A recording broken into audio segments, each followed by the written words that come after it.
আসসালামু আলাইকুম ওরহমতুল্লাহ। এফআইটিভি ফারুকুল আবারও চলে আসলাম আরেকটি নতুন ভিডিও নিয়ে। যে যেখান থেকে বসে এবং দাঁড়িয়ে আমার এই ভিডিওটা প্লে করছেন আপনাদেরকে অসংখ্য অসংখ্য ধন্যবাদ। প্রিয় বন্ধুরা, দেখুন আজকে আমি নিয়ে আসছি হাসনাত আবদুল্লাহ ভাই এক প্রোগ্রামে গিয়েছে। সে প্রোগ্রাম থেকে 9 লক্ষ টাকা জনগণ দিয়েছে, বিশ্বাস রেখেই হাসনাত আবদুল্লাহ ভাইকে টাকাটা দিয়েছে।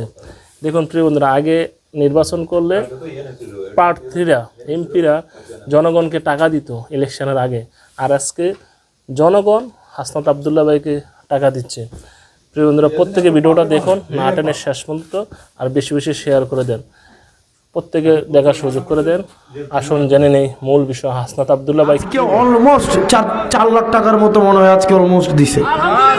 আজকে মানে গতকাল প্রত্যেক দিনে এরকম টাকা পয়সা দেয়।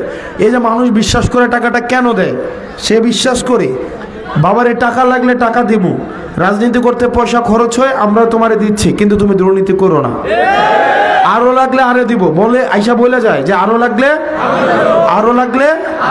আরো দিবে। সরি, 4 লাখ না, 9 লাখ টাকা দিছে। আপনার ওই বড় সাল করে একজন 5 লাখ টাকা দিছে, পরে বলছে এই টাকাটা আপনার ইউনিয়নে খরচ করে ফেলেন। টাকাটা নাই মানে দিছে, বলছে আপনার ইউনিয়নে খরচ করে ফেলেন।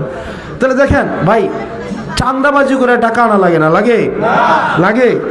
আপনারা চাইলে আমাকে দিবেন, আমি যেহেতু পয়সা ছাড়া নির্বাচন করতে পারতেছি, সুতরাং আপনাকে সেবা দেওয়ার সময় কি আমার পয়সা নেওয়ার দরকার আছে? আমার কোনো দরকার আছে?